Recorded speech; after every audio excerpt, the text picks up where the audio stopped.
What's up? I'm the D&D GC, and this is the second video in the World Building 101 series. So, you're about to run the first game in your homebrewed campaign setting. You ran a session 0, and if you watch my first video, you have some semblance of a world structured to build off of. You have a broad overview of this world that you've created, and now you're staring down the barrel of your first game. The first time your players will have a chance to interact with this world that you've put together for them. So, what now? Well, there's a few things we have to understand about the first session and how it differs from all the other sessions you're going to run as a DM. As the DM, you're going to have one main objective, other than your players having fun, obviously, and that is establishing a motivation. Your players are trying to invest in your world, as well as their own characters, who presumably have their own wants, needs, and goals. The hardest sell in any campaign is the one you're about to face, and that's why would we all stay together?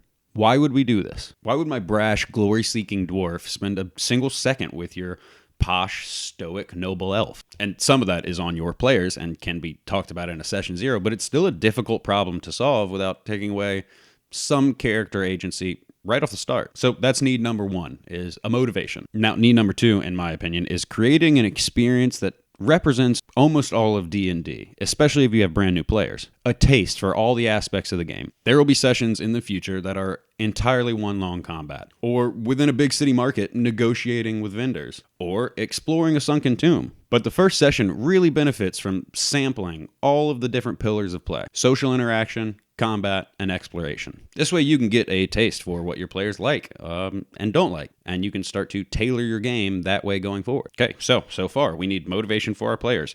We're going to need at least 1 or 2 interesting NPCs for social interactions. We're going to need an area for them to explore, and we're going to need some sort of an enemy for them to choose to engage with or not to engage with. Which brings us to our final necessity: player choice. The entirety of this game is based around your players' choices and how those choices shape and affect the world around them. But how much choice should they have? Well, and this is where my opinion might catch me some heat, but in the first session, maybe not as much as some would have you believe. Let me explain. Player urgency and player choice is king, obviously. It's everything.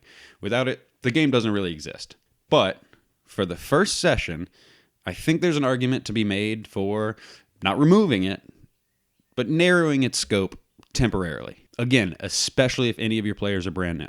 Now, this should never be done for your benefit, but always with your players' experience in mind. Now, I'm not telling you to force your characters in the direction of your story or desired outcome, but rather removing some of the difficulties or awkwardness that inevitably comes with beginning a new campaign. The simplest and most common example of this is done before the game even starts. You just tell your players you all already know each other. Now, I don't think anybody can argue that there's anything wrong with that, but it is inherently taking choice away from your players. Plain and simple. They can choose how they met, how long they've known each other, why they chose to stay together, but they can't choose to be strangers. And again, doing this is perfectly okay, and I think a great way to start a campaign.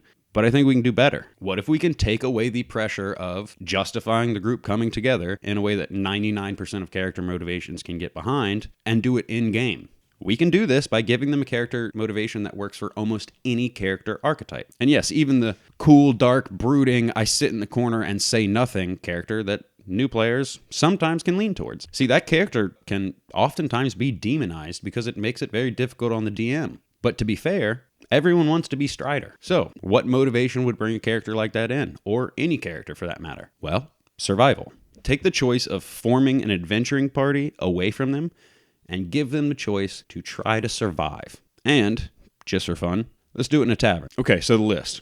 Motivation. NPCs to interact with. Somewhere to explore, and an antagonistic force to be dealt with. Players need choices that they can make, and some that they can't. So, let me run you down what I did. Now, I've been working on this session for a while, and I've run it in a few different iterations, and this last one was the one that went the best. I told my players we'd be beginning in the northern part of the continent along a majorly traveled road. Now, how they got there or why they were traveling was entirely up to them. I began the session with my scrolling text opening monologue circa Star Wars or Lord of the Rings. Then, I immediately focused in on one of my players, and we slowly transitioned out of a narrated introduction and into the game. Now, this is going to seem like some serious railroading, and it is, but it's strictly for the opening scene, 1 or 2 minutes.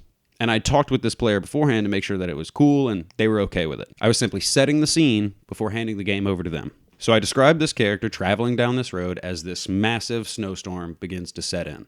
I have them roll perception checks with increasingly higher DCs as it becomes harder and harder to see the path ahead of them. Then a constitution check, a DC of 12, and a D6 of damage, halved if they succeed. And I make it clear that if they continue on this road without any shelter, this is going to continue. Then as they look around, I explain a single smokestack a little ways off the road, just a few hundred feet away. I don't hide this behind a roll because I need them to see it. Just as they notice this fairly large building slowly being buried in snow with what appears to be a lit fire and warmth inside, I hit him with another con save and more cold damage. But like I said, this is all to set the stage though. I know this character's total hit points, and I'm pulling my punches. I'm not going to lay him out before he even gets to start the game. Just trying to establish a motivation, survival.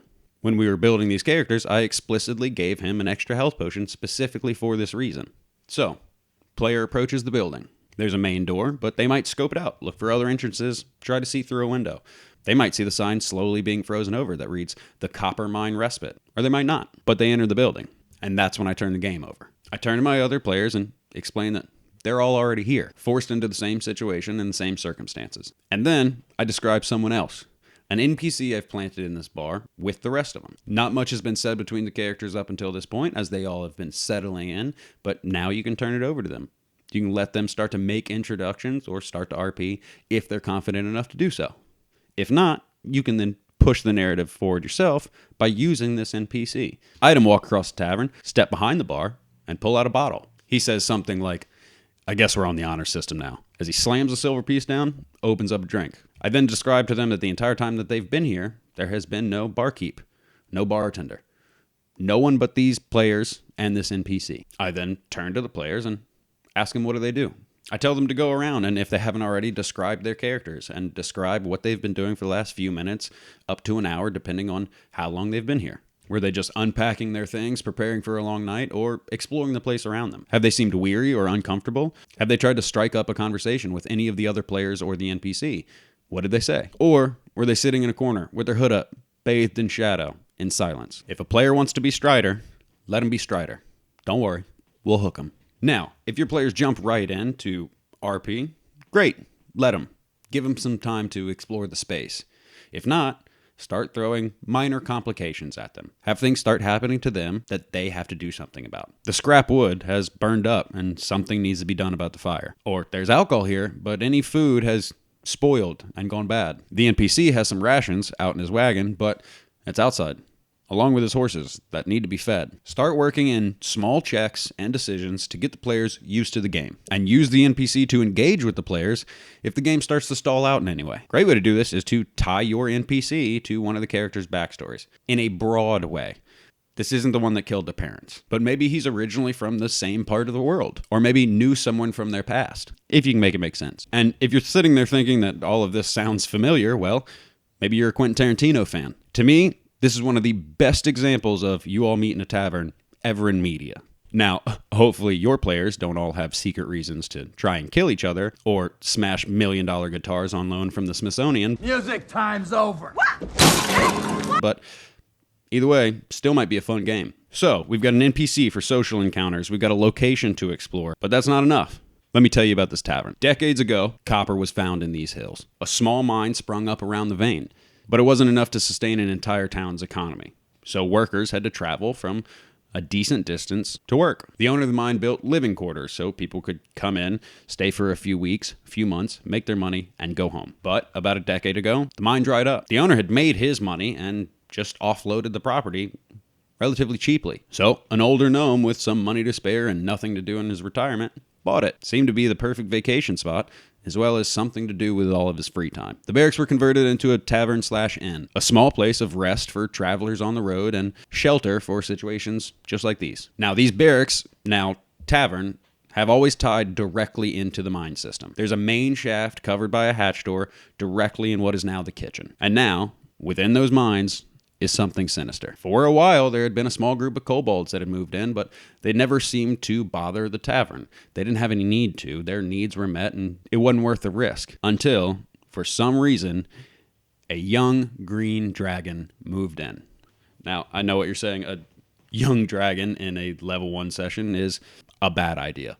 But, luckily for our players, this dragon is incredibly injured. He has a severely nerfed stat block, something that the players could handle. Now, as they do, these kobolds immediately started worshipping this dragon, treating it like a god, trying to fill every need that it had. And one of those needs was to eat. The kobolds had never traveled far enough into the mine to find the entrance to the tavern before, but now they had reason to.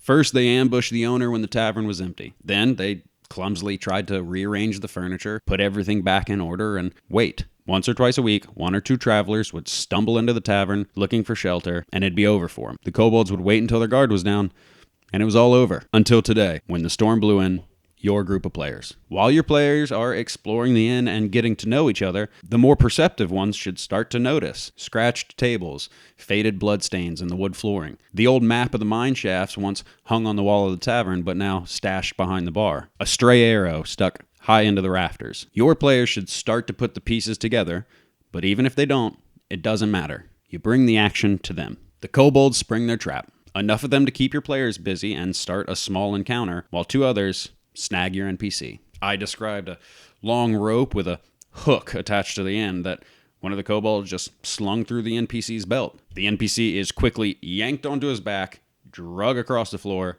and down through a hatch. At that point, the other kobolds, if there are any still alive, will retreat and follow him down the mine. Now, depending on how your characters interacted with the NPC, they could already be motivated to go after him. Or maybe they saw the pouch of gold on his belt when he pulled out that coin. Maybe they spotted a weapon on his belt that they were interested in. This could be enough to send them down the mine shaft. But even if they don't, it's okay. Remember, they now have to choose. They can try to brave the weather, but if they go alone, they're going to die. They can try to go down the mine shaft, but if they go alone, they're going to die. They can try and wait it out, but if they do it alone, they're in for a long night. One of several different kobold ambushes, and they're going to die. And that's it. We've got an interesting NPC. We have an abandoned mine shaft. We have kobolds, and we have a dragon. The players experience all aspects of the game, and at no point are you worried that one of them feels like their character doesn't have a reason to be there anymore. And yeah, this motivation only lasts as long as the storm does, or as long as the dragon is alive. But we can fix that too. If by that point your players aren't hooked or for some reason decided to stay together, we got one more trick up our sleeve. You see, as soon as the dragon is defeated or the storm starts to break, the front door of the tavern opens again. The leader of a mercenary guild bursts in, asking, "Where's my dragon?" Looks like your players just killed this man's quarry. Maybe he's impressed, wants to hire him. Maybe he turns the bounty paperwork over to them. I mean, they did do the work, but now they've got to travel together to the nearest city to get paid. So that's it. That was the first session of the campaign I'm running now, and it worked really well. Hopefully you can use that as inspiration to come up with something of your own, or just steal it entirely. Remember, in a home game, everything's fair use, including Tarantino. All right, thanks. Again, I appreciate you watching so much. I hope it helped, and let's get to work.